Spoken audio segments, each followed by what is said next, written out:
The Due Diligence Trap focuses on the intellectual, financial precision of the revenge. Tuesday, while I was finalizing a design presentation for my biggest client, 3 sentences shattered 30 years of attempting to be an ideal daughter. Don't call or come over anymore. We're done. The family has made a decision. I'm Dominica Adams, and at 29, I thought I knew what family meant. But sometimes, the people whose blood you share are ones who drain it from you drop by drop, and you don't realize you're dying until you are almost depleted. I'd been the responsible one since I could remember, while my younger sister Morticia floated through life like everything was owed to her.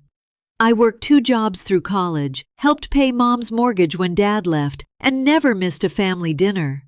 Not once in 10 years since I was 19 and started college. Mom once said, I was her rock. But rocks don't have feelings, do they? They just sit there solid and dependable while everyone else builds their lives on top of them.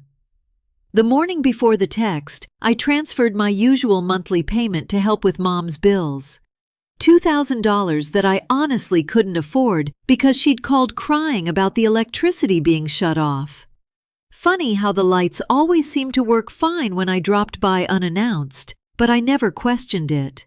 Good daughters don't question their mother's tears.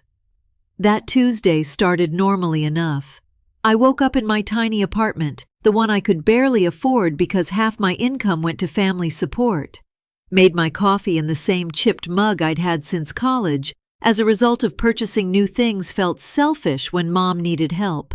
Checked my phone to see Morticia's Instagram stories from another vacation.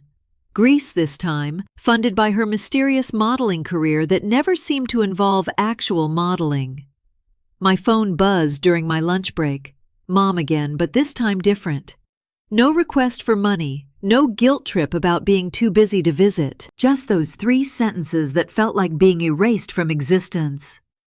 The family has decided. What family? When did they meet? Why wasn't I invited to my own exile? I sat in my office bathroom stall for 20 minutes, reading and rereading the message. My hands shook as I typed back the only response my shocked brain could manage. Got it. 2 words that held back a tsunami of questions and hurt. 2 expressions that eventually grew into my strength, but in that moment felt like giving in. My coworkers must have noticed something was wrong when I returned to my desk. Tea was given to me by accounting clerk Sarah without asking, and my boss pushed back my presentation deadline without question.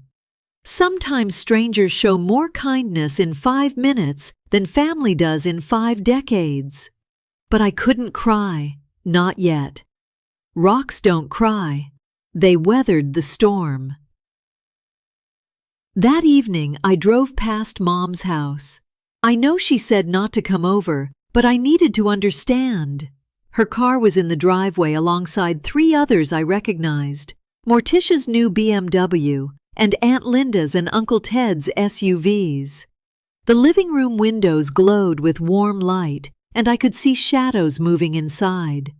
The familiar choreography of a family gathering, a family get-together happening without me.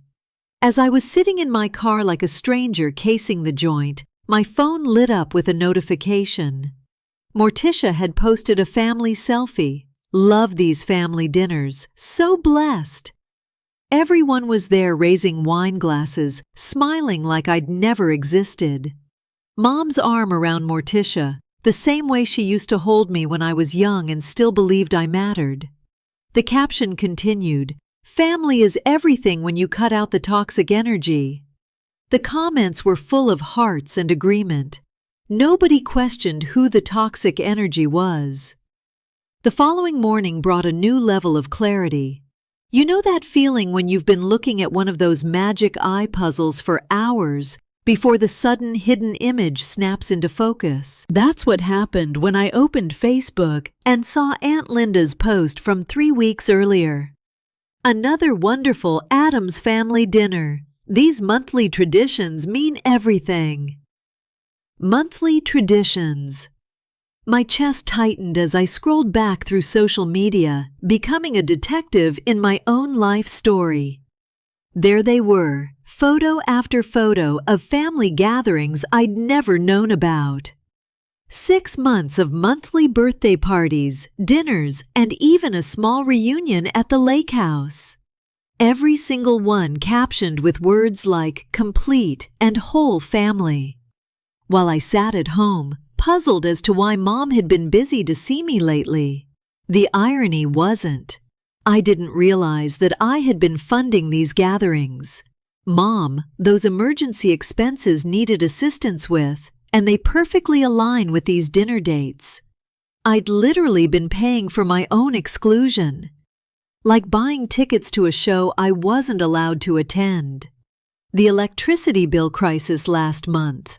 The same was true weekend as Morticia's surprise birthday party, the one with the professional caterer and photographer. I called in sick to work that Wednesday. Something I'd never done without actually being sick. However, I was ill, wasn't I? Sick of being used, sick of being blind, sick of being the family ATM that everyone omitted to exist until they required a withdrawal. I spent the day going through bank statements, and the pattern made me want to laugh and scream simultaneously. Every emergency, every tearful phone call coincided with a family event I wasn't invited to. $23,000. That's what I'd given over the past year alone, without loans or gifts from family, doesn't keep score. Except they did keep score, just not the way I thought. They scored me right out of the family while paying out my checks. The main point was when I found Morticia's TikTok account. She'd been documenting her journey to financial freedom by cutting toxic people out and manifesting abundance. The video that actually made me laugh out loud had the title, "How I Persuaded My Family to Stop Enabling My Codependent Sister." The comments were full of praise for her bravery. If only they knew. The codependent sister was the one keeping the lights on, while Morticia acted as an influencer. That afternoon, I did something I had never attempted before. I went through Mom's Facebook messages. I know, but she'd left herself logged in on my laptop months ago when I'd helped her set up online banking, and desperate times called for desperate measures. What I found there changed everything. Messages between Mom and Morticia planning how to phase me out. Discussions about how I was too negative and brought down the family energy. The exact words that cut deepest. Dominica will not comprehend. She's always been different, not really one of us. Not really one of us. As if sharing DNA was optional. As if 30 years of showing up could be voted out by the committee. But the most revealing message was about Grandma Rose's will. Mom wrote to Morticia, "Don't worry, sweetheart, we'll handle the will situation. Dominica doesn't need to know about the changes." Grandma Rose, my grandmother, the only person who ever made me feel truly seen, had been in a nursing home for the past year with dementia and Parkinson's disease. The combination had stolen her memories and her mobility, but somehow never her ability to smile when I entered her room. I'd been visiting her every Sunday, reading her the same book over and over because it made her laugh. Mom and Morticia visited maybe once a month, usually when they needed to post photos proving what caring family members they were. But there was something else in those messages that chilled my blood. 3 months ago, Mom had written, "The nursing home director is getting suspicious about the signatures. We must be more careful." Morticia had replied, "Don't worry, I've got Marcus handling it. He knows people who can documents backdate." Marcus, Morticia's boyfriend, who I'd always thought was shady. Apparently, he was more than just shady. He was their accomplice. Grandma Rose passed away on a Thursday. Mom did not directly inform me. I learned that from a cousin's Facebook post when I called my mom, and she seemed surprised that I hadn't received her message. "Oh, I thought I told you. The funeral is family only. You understand? Family only. The words echoed as I hung up without responding. However, the problem with being excluded is that it gives you time to think, and thinking can be dangerous for people who underestimate you. While they planned their family-only funeral, I went to see Grandma's lawyer, Mr. Peterson, who'd been handling her affairs for 40 years. The look on his face when I introduced myself told me everything I needed to know. He'd been trying to reach me for weeks. Apparently, I was listed as the primary beneficiary in Grandma's will, the real will, the one she signed when she was still lucid 3 years ago. The house, her investments, even her vintage jewelry collection that Morticia had been eyeing since we were kids, all left to me with a note written by hand. In honor of my Dominica, recognizes people for who they are rather than what they can give her. But there was another will, Mr. Peterson explained carefully. A newer one, supposedly signed 6 months ago when Grandma couldn't even remember her own name. This will eliminate all to Morticia and Mom with nothing for me. The signatures looked right, but something felt wrong. He'd been trying to contact me because he needed all family members present for the official reading. Wednesday, the funeral happened without me. I watched from my car as they played The Grieving Family, Morticia managing to cry on cue for the photographers. But I wasn't watching them. I was watching Mr. Peterson, who'd attended to pay his respects and slipped me a folder through my car window. Inside were Grandma's medical records from the past year. Every single one noted that she couldn't write her own name, couldn't recognize family members, couldn't make legal decisions. Yet somehow she'd supposedly signed a complex new will with perfect handwriting. I spent the next week becoming an expert in forgery law. Turns out, the legal path for disproving a will based on capacity and undue influence is slow, costly, and messy. It would take months, drain my savings, and end up in a public spectacle that would just feed Morticia's social media narrative. I needed a different way. I needed to move from a defensive position, a victim fighting for what was stolen, to an offensive one, a predator acquiring what was owed. Rocks don't just weather storms, they become the weapon that redirects them. I didn't quit my job at the design agency, but I quietly began converting my role from employee to contractor. My biggest client, the pharmaceutical giant AstraMed, loved the presentation I'd been finalizing when I got the text. They offered me a massive 6-figure contract to oversee their entire rebranding. I accepted, using the capital to launch Aura Dynamics, a high-end boutique brand strategy firm specializing in corporate image overhaul during legal crises. The name was ironic. Aura, the energy they claimed I ruined.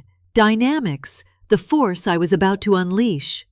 I moved out of my cramped apartment and leased a sophisticated minimalist office suite downtown, its floor-to-ceiling windows overlooking the city, a constant visual reminder of the height of the platform I was building. I didn't tell my mother or Morticia about any of this. I vanished into a professional vacuum, giving them exactly what they asked for: silence. During the next 18 months, I built Aura Dynamics into a force. I hired a small, fiercely loyal team, including a sharp-witted junior lawyer, Liam, who specialized in corporate litigation defense. I gave Liam one project on the side, disguised as pro bono work, the meticulous dissection of the Adams family finances and assets. My focus was clinical. Every hour I wasn't billing AstraMed was spent on the protocol.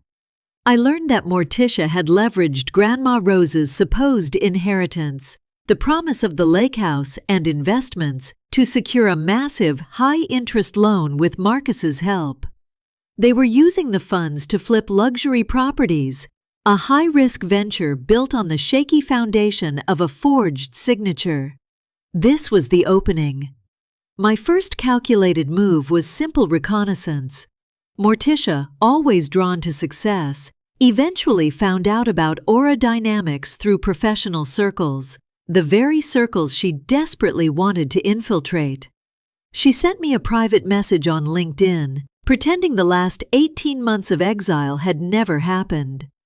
"Dominica, so happy for your success. We should get coffee. Family is everything." I replied with a professional veneer. "Morticia, thank you. Aura Dynamics is always open to networking opportunities. Email my assistant for a time slot." I allowed her back in, but only on my terms, as a supplicant seeking an audience with a professional success story. Minimized was not coffee. It was a formal boardroom presentation at my new office. She arrived in a designer outfit, clearly intimidated by the minimalist opulence and the sweeping city view. She prattled on about her influencer lifestyle and her modeling contracts, trying to sound important. I listened, quiet, solid, dependable. But the rock was gone. The circuitry was running. I asked pointed, technical questions about her business, specific financing structures, title insurance on her latest flip, the names of her key partners. She didn't realize she was in an interrogation. Every detail she gave me went straight to Liam and my forensic accountant, forming the blueprint for their downfall. She left beaming, convinced she'd networked her way into a future collaboration. Liam's financial report was a thing of terrifying beauty. Morticia and Marcus had used Grandma Rose's purported assets as primary collateral for a line of credit from a minor, aggressive commercial lender, one that valued speed over due diligence. Their current project was the full-scale renovation and flip of a historic warehouse downtown, a $4 million undertaking that was already delayed and over budget. Their loan covenants were terrifyingly strict.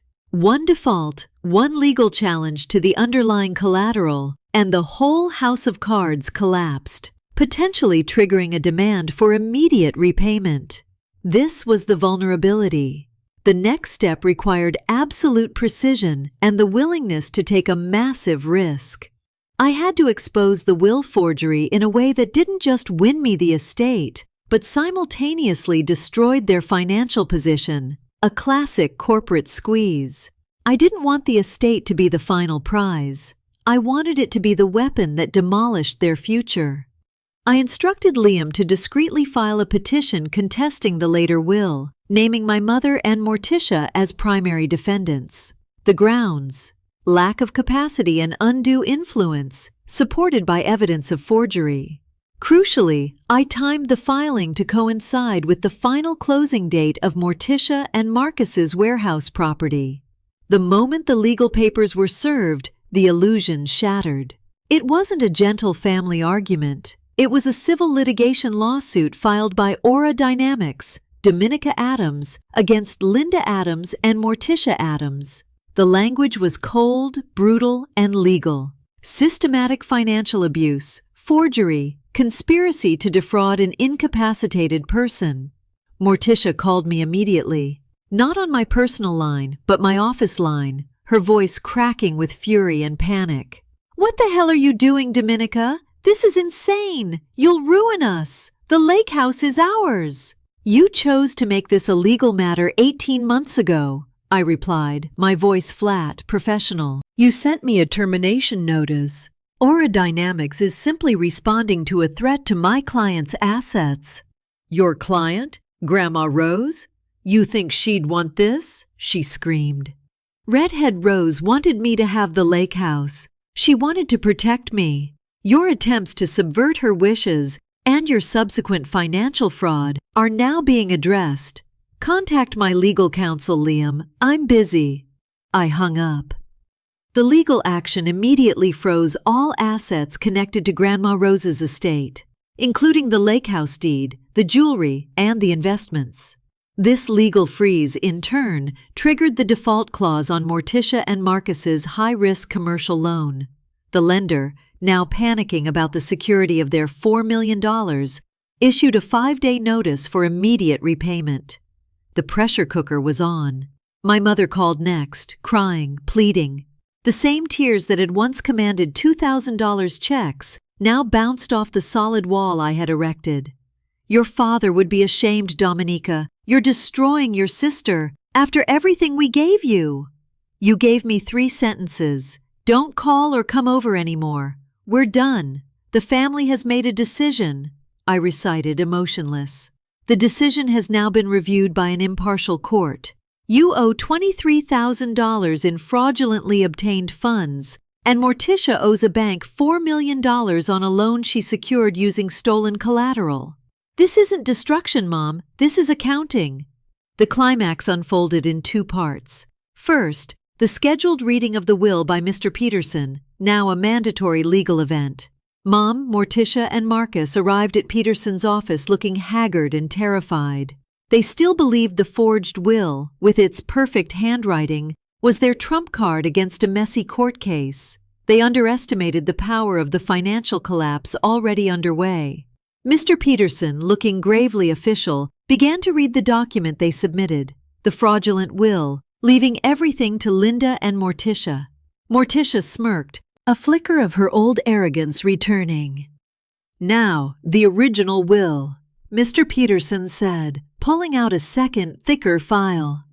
The will filed in 2022, when Mrs. Adams was fully lucid, is deemed the active document due to the court's preliminary finding of undue influence and lack of capacity surrounding the subsequent filing.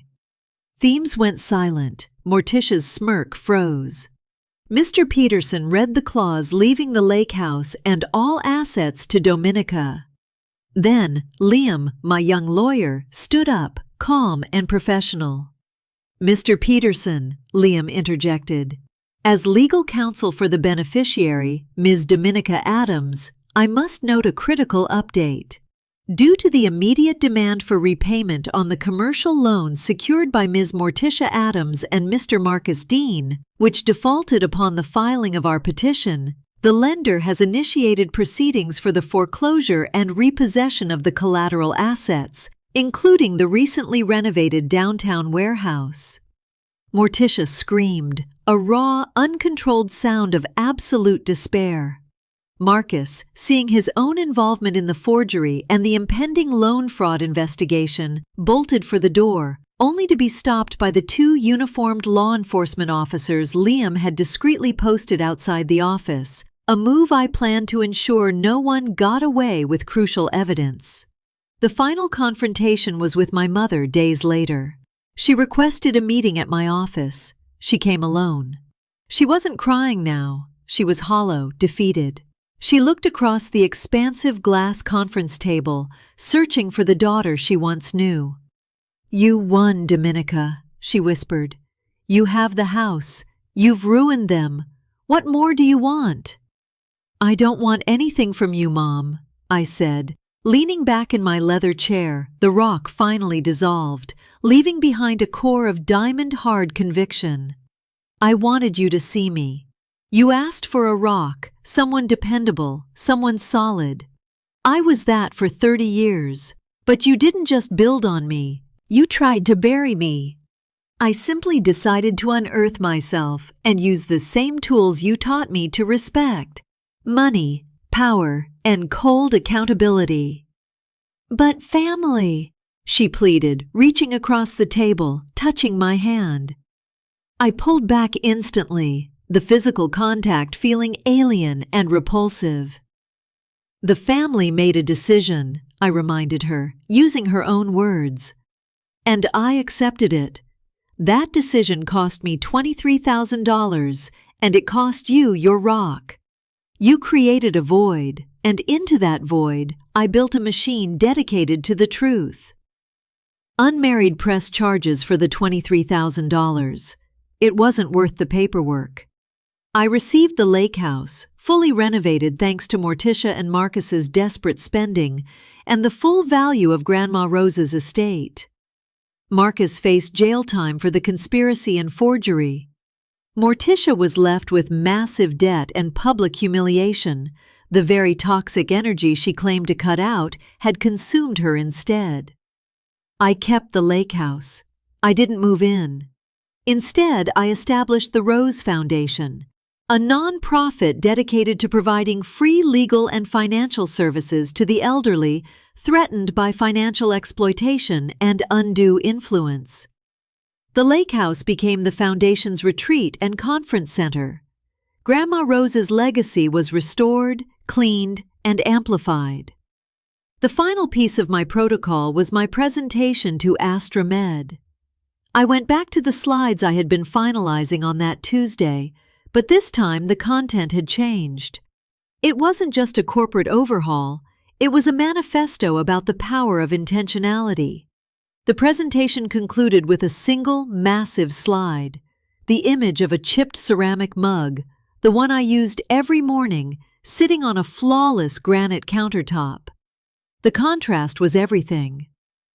I delivered the presentation with a calm, unshakable confidence I could never have summoned as the ideal daughter. My boss, now my contractor, stood and applauded. "Dominica," he said, admiration in his voice, "that was brilliant, cold, precise. You turned a corporate crisis into a clinical solution." I smiled, a genuine smile that reached my eyes. It wasn't the kind smile of a daughter. It was the sharp, calculating smile of a strategist. The stone was gone, the circuitry was humming, and the only person I was dependable to now was myself. The debt was paid, not in money, but in the final, complete erasure of the people who had erased me first.